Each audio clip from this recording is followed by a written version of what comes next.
335.808 volte grazie a tutte le persone che hanno deciso di dare un contributo per questa importante iniziativa. E di 114.947,49 euro, frutto di 335.808 donazioni effettuate dai clienti Despar Nord a ottobre.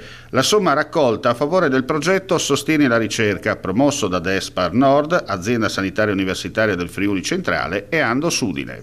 La donazione media è pari a 0,34 euro, testimonia, come sottolineato dai promotori, che con poco in tanti si può fare molto per tutti.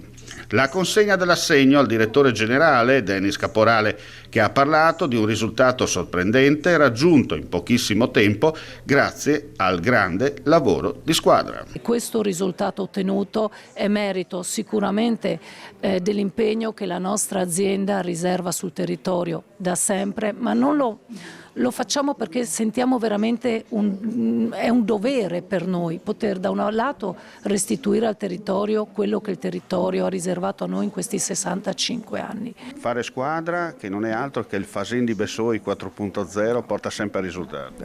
Sì, fare squadra porta sempre risultati, perché questo lavoro è frutto, cioè l'inizio è già in atto, però il lavoro viene fatto in collaborazione con il laboratorio del professor Curcio, che appunto analizzerà i tessuti e faremo le valutazioni sulle terapie e sui meccanismi di diffusione della malattia, ma è un lavoro di squadra che riguarda tutte le persone che lavorano in questo campo.